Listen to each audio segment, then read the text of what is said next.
साथियों नमस्कार। हमारे चैनल में आपका स्वागत है। मैं हूं रामचंद्र मौर्य। क्या भारतीय जनता पार्टी और आरएसएस में संबंध खराब हो गए हैं?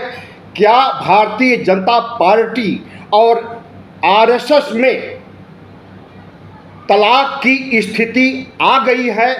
आर पार की लड़ाई इतना बढ़ गई है कि अब आरएसएस भारतीय जनता पार्टी की मातृ संस्था या पितृ संस्था के रूप में नहीं रहना चाहता है। साथियों, आज हम इसी का विश्लेषण करेंगे और आपको बताएंगे कि भारतीय जनता पार्टी और आरएसएस में क्यों तनाव आया है और इसके क्या परिणाम होने वाले हैं। आपसे हम उम्मीद करते हैं कि हमारे चैनल को सब्सक्राइब कर लीजिए और वीडियो अच्छा लगे तो लाइक कीजिए और शेयर कीजिए। इससे हमें बड़ी ताकत मिलेगी। धन्यवाद। तो हाँ साथियों, भारतीय जनता पार्टी और आरएसएस के बीच संबंध अच्छे नहीं रह गए हैं। फिर से वही घमासान शुरू हो गया है जो 2024 लोकसभा चुनाव के दौरान था या उसके पहले से था। लेकिन चुनाव परिणाम खराब आने के बाद जिस तरह से मोदी ने संघ के सामने समर्पण किया और संघ ने फिर से साथ देना शुरू किया, अपने प्रचारकों को तमाम राज्यों में चुनाव प्रचार के लिए भेजा, उसके बाद लगा कि संघ और भारतीय जनता पार्टी के बीच संबंध सुधर गए हैं। लेकिन जो खबरें छन छन करके आ रही हैं पर्दे के पीछे से, पर्दे के आगे से, उससे यही कहा जा सकता है कि भारतीय जनता पार्टी और आरएसएस में घमासान एक बार फिर से बढ़ गया है। प्रधानमंत्री नरेंद्र मोदी भारतीय जनता पार्टी पर कंट्रोल नहीं कर पा रहे हैं। नाराजगी का एक कारण यह भी है कि भारतीय जनता पार्टी के नेता सेना का अपमान कर रहे हैं और जो नेता सम्मान की जगह अपमान कर रहे हैं उन्हें दंडित नहीं किया जा रहा है। सेना के अपमान से संघ क्षुब्ध है और वह मैसेज भेज चुका है कि भारतीय जनता पार्टी के जो नेता सेना के खिलाफ आग उगल रहे हैं उन पर रोक लगाई जाए। लेकिन भारतीय जनता पार्टी ने अपने नेताओं को दंडित करने के बजाय मौन साध लिया है, जिससे यही लगता है कि सेना का अपमान कराने के लिए बीजेपी की शीर्ष नेतृत्व भी जिम्मेदार है। और अगर शीर्ष नेतृत्व जिम्मेदार है तो यही चीज़ आरएसएस को पसंद नहीं आ रहा है। आरएसएस और भारतीय जनता पार्टी दोनों के संबंध कभी अच्छे होते हैं, कभी बुरे हो जाते हैं। लेकिन आरएसएस की जो उम्मीदें भारतीय जनता पार्टी से थी पिछले 11 सालों से, उन उम्मीदों पर भारतीय जनता पार्टी खरी नहीं उतरी है। इसे दूसरे शब्दों में कहिए कि आरएसएस के 100 साल पूरे हो रहे हैं और आरएसएस का सपना हिंदू राष्ट्र बनाने का, इस दिशा में नरेंद्र मोदी का प्रयास पिछले 11 सालों से कुछ भी नहीं हुआ। 0% भी प्रयास नहीं हुआ, ऐसा आरएसएस के प्रचारकों का मानना है। तो नाराजगी की एक वजह यह भी है कि आरएसएस को लग रहा था कि आरएसएस की शताब्दी पूरे होते होते भारतीय जनता पार्टी आरएसएस को तोहफा देगी हिंदू राष्ट्र का, संविधान को हटाने का। लेकिन इन दोनों मोर्चों पर भारतीय जनता पार्टी फेल हो गई और लोकसभा चुनाव के दौरान जैसे ही कई सांसदों मंत्रियों से कहलाया गया कि कि हमें 400 पार सीटें दीजिए, हम संविधान बदल देंगे। उसका नतीजा क्या हुआ? भारतीय जनता पार्टी की लंगड़ी सरकार बनती है। 303 सांसदों वाली पार्टी 240 पर आकर के सिमट गई। तो संविधान हटाने और हिंदू राष्ट्र बनाने का सपना जो आरएसएस का पिछले 100 सालों से है, उस मामले में नरेंद्र मोदी की सरकार फिसड्डी साबित हुई है। इसलिए भी संघ की नाराजगी सामने आ गई है। अन्य नाराजगी की वजह मार्गदर्शक मंडल को मोदी और संघ ने मिल करके 2014 में बनाया था। उस मार्गदर्शक मंडल में वही लोग जाएंगे जो 75 साल के हो जाएंगे, और जो लोग मार्गदर्शक मंडल में जाएंगे वह पार्टी के किसी पद या सरकार के किसी पद, मंत्री या प्रधानमंत्री नहीं रहेंगे। मोदी के 75 साल पूरे होने वाले हैं 17 सितंबर 2025 को। संघ चाहता है कि जिस तरह से आडवाणी को प्रधानमंत्री पद से वंचित रखने के लिए मार्गदर्शक मंडल बनाने की प्रेरणा नरेंद्र मोदी ने दिया और संघ को लेकर के विश्वास में लेकर के मार्गदर्शक मंडल बनाया, तो यह सिर्फ आडवाणी और जोशी को हटाने, रास्ते से हटाने का एक फार्मूला था। संघ चाहता है कि मार्गदर्शक मंडल का जो फार्मूला इजाद किया गया था भारतीय जनता पार्टी और संघ के समन्वय से, उस फार्मूले पर नरेंद्र मोदी भी चले और जिस दिन 17 सितंबर को 75 साल के हो जाए उसी दिन प्रधानमंत्री पद से त्याग पत्र दे दें। लेकिन भारतीय जनता पार्टी का शीर्ष नेतृत्व इसके लिए तैयार नहीं है। तो संघ की नाराजगी की सबसे बड़ी वजह यही मानी जा रही है कि प्रधानमंत्री नरेंद्र मोदी जीवन पर्यंत भारतीय जनता पार्टी के प्रमुख और प्रधानमंत्री पद पर बने रहेंगे।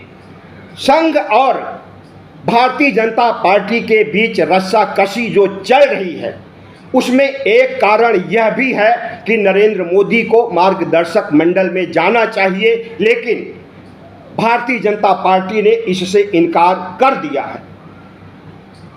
आरएसएस और भारतीय जनता पार्टी के बीच समन्वय स्थापित करने के लिए संगठन मंत्री की नियुक्ति की जाती थी और वर्तमान समय में संगठन मंत्री बीएल संतोष हैं। अब आरएसएस ने निर्णय किया है कि संघ का कोई भी व्यक्ति भारत सरकार में नहीं होगा और न संगठन मंत्री के पद पर होगा। भारतीय जनता पार्टी का संगठन अलग होगा, आरएसएस का संगठन अलग होगा। इतना ही नहीं, संघ का यह भी मानना है कि अब भारतीय जनता पार्टी के तमाम राज्यों के चुनाव प्रचार के लिए आरएसएस के स्वयंसेवक और प्रचारक नहीं जाएंगे। आरएसएस के स्वयंसेवक और प्रचारक भारतीय जनता पार्टी को राज्यों में और केंद्र में प्रचंड जीत दिलाने के लिए रात दिन पसीना बहाते थे, लेकिन उन स्वयंसेवकों और प्रचारकों को सुविधाएं देने में भारतीय जनता पार्टी फिसड्डी साबित हुई है। इसलिए प्रचारक भी नाराज हैं, स्वयंसेवक भी नाराज हैं और इसकी वजह से संघ प्रमुख मोहन भागवत भी नाराज हैं। संघ के प्रचारकों की संख्या में कमी आ रही है और संघ की शाखाओं में भी कमी आ रही है।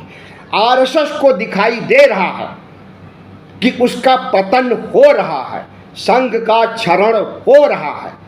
ऐसे में संघ अपने अस्तित्व को बचाए रखने के लिए अपनी विचारधारा से नहीं हटना चाहती है और भारतीय जनता पार्टी को सत्ता में बनाए रखने के लिए अब वह सामने नहीं आ सकती है। अब संघ का एक काम होगा, वह पूरे समाज में, भारत राष्ट्र में समरसता स्थापित करना, आदिवासी कल्याण के लिए काम करना और ओबीसी के लिए भी काम करना, आपको याद दिला दें कि संघ ने काफ़ी समय पहले कलपक्कम केरल की बैठक के बाद सुनील अंबेडकर जो संघ के प्रचारक भी हैं और पीआर हैं, वह निकल करके सामने आए थे और उन्होंने ओबीसी गणना, जातीय जनगणना का समर्थन किया था, लेकिन कहा था कि इसे राजनीतिक हथियार के रूप में, वोट बैंक प्राप्त करने के रूप में इस्तेमाल नहीं किया जाना चाहिए था। तो आरएसएस और भारतीय जनता पार्टी के बीच जो गतिरोध चल रहा है, इसमें ऑपरेशन लोटस भी है। ऑपरेशन लोटस के तहत जिस तरह से बड़े पैमाने पर अमित शाह दूसरी पार्टियों के नेताओं को अपनी पार्टी में शामिल करते थे, तमाम सरकारें गिरा चुके हैं। उससे संघ आज से नहीं, बहुत समय से नाराज चल रहा है, और जब तमाम नाराजगियां सामने आ गई तो ऑपरेशन लोटस का मुद्दा भी फिर से प्रकट हो गया है। अन्य दलों से जो ऑपरेशन लोटस के तहत नेता बुलाए जाते हैं, उन्हें मंत्री पद और पार्टी में संगठन में बड़े पदों पर स्थान दे दिया जाता है, और भारतीय जनता पार्टी के कार्यकर्ता, आरएसएस के प्रचारक, स्वयंसेवकों को तवज्जो नहीं दी जाती है। इस वजह से भी संघ नाराज चल रहा है। आरएसएस भारतीय जनता पार्टी को सत्ता में बनाए रखने के लिए अपने विचारों से समझौता करने के लिए अब तैयार नहीं है। याद कीजिए 2024 के लोकसभा चुनाव में आरएसएस और भारतीय जनता पार्टी की दूरी इतनी बढ़ गई थी कि भारतीय जनता पार्टी के अध्यक्ष जेपी नड्डा ने कहा था कि अब हमें आरएसएस की ज़रूरत नहीं है। भारतीय जनता पार्टी विश्व की नंबर 1 पार्टी बन गई है और चुनाव जीतने के लिए अपने प्रयासों से सक्षम है। इससे संघ बहुत खफा हुआ था और संघ ने अपने स्वयंसेवकों और प्रचारकों को लोकसभा चुनाव में प्रचार करने के लिए नहीं भेजा, जिससे भारतीय जनता पार्टी हारते हारते बची, लेकिन बैसाखियों पर आ टिकी। इस तरह से अगर देखा जाए तो संघ ने जो अभी गतिविधियां बीजेपी में हुई हैं कि संघ के लोगों को गवारा नहीं लगा। भारतीय जनता पार्टी ने इन दिनों जिस तरह से तिरंगा यात्रा अभियान चलाया और जिस तरह से भारतीय जनता पार्टी के मंत्री, उप मुख्यमंत्री सेना का अपमान किया और सुप्रीम कोर्ट को यह कहना पड़ा कि ऑपरेशन कि गटर छाप भाषा का इस्तेमाल सेना के खिलाफ करना दुर्भाग्यपूर्ण है, इससे देश शर्मिंदा है। आरएसएस ने इसी गटर छाप भाषा और देश के शर्मिंदा होने की बात को कड़ाई से लागू करने या उसे संज्ञान में ले लिया, और अब भारतीय जनता पार्टी से सवाल जवाब जब किया तो इसका कोई उचित जवाब भारतीय जनता पार्टी से नहीं मिला।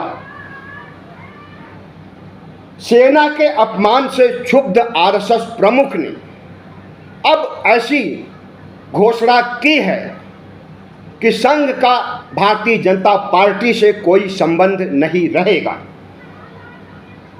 पाकिस्तान को सबक सिखाने में नरेंद्र मोदी सरकार नाकाम रही। जिस तरह से सीज फायर किया गया, और वह सीज फायर अगर अमेरिका में बैठा अमेरिका का राष्ट्रपति ट्रंप करता है तो संघ की नाराजगी का एक कारण यह भी है कि हमारे भारत की संप्रभुता पर हमला किया है ट्रंप ने, और उसे हमला करने का अवसर देश के प्रधानमंत्री नरेंद्र मोदी ने दिया है। संघ इसके लिए भारतीय जनता पार्टी के नेता और प्रधानमंत्री को माफ करने के मूड में नहीं दिख रहा है। संप्रभुता पर हमला जहां तक इसका सवाल है, तो इससे पूरा देश, पूरा विपक्ष, इंडिया गठबंधन, हर कोई नाराज है। यहां तक कि भारतीय जनता पार्टी के नेता भी दबे स्वर में नाराजगी व्यक्त कर रहे हैं। जिस तरह से प्रधानमंत्री नरेंद्र मोदी ने भारतीय जनता पार्टी को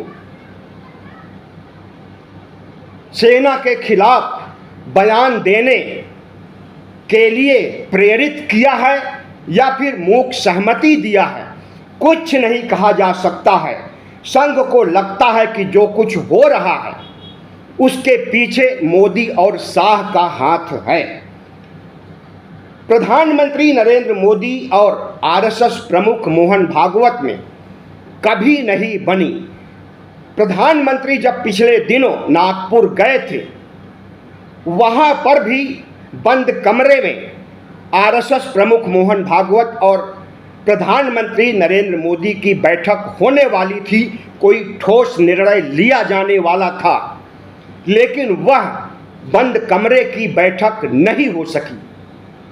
तो तमाम कारण ऐसे हैं जिससे कि आभास हो रहा है, आभास ही नहीं, राजस्थान पत्रिका जो राजस्थान का मुख्य अखबार है, उसमें तो आज भारतीय जनता पार्टी और आरएसएस के संबंधों पर, भारतीय जनता पार्टी और आरएसएस में चल रही रस्साकशी पर जिस तरह की खबरें छपी हैं, हमें लगता है कि संघ के लोगों ने ही छपाई है, क्योंकि संघ का ही अखबार माना जाता है राजस्थान पत्रिका को।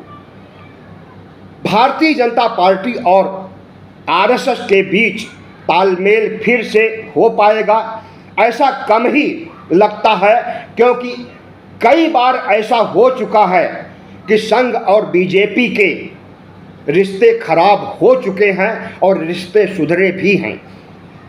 संघ की नाराजगी का एक बड़ा कारण और है, वह है संघ चाहता था कि उसकी मर्जी का बीजेपी का अध्यक्ष बने और संघ ने नाम भी सुझाया, लेकिन संघ के नाम को नरेंद्र मोदी ने संज्ञान नहीं लिया। मोदी और शाह चाहते हैं कि मोदी और शाह को पसंद करने वाले किसी अंधभक्त को भारतीय जनता पार्टी का अध्यक्ष बनाया जाए, जिसे संघ पसंद नहीं कर रहा है। भारतीय जनता पार्टी का अध्यक्ष पद करीब 3 वर्षों से खाली है, एक्सटेंशन पर एक्सटेंशन दिया जा रहा है जेपी नड्डा को, और इस एक्सटेंशन से भारतीय जनता पार्टी का जो अंदरूनी संविधान है, जिस कायदे पर भारतीय जनता पार्टी चलती है, तो वह अपने ही संविधान का उल्लंघन कर रही है, और यह उल्लंघन आरएसएस प्रमुख मोहन भागवत को अच्छा नहीं लग रहा है। तो साथियों, आज का वीडियो कैसा रहा कमेंट करके बताइए कि वीडियो में क्या अच्छाई है और क्या खराबी है। हम आपके कमेंट का जवाब देंगे और आपसे फिर से आग्रह करते हैं कि अगर आप पहली बार चैनल को देख रहे हैं तो इसे सब्सक्राइब कर लीजिए, लाइक कीजिए और बड़े पैमाने पर शेयर कीजिए। धन्यवाद।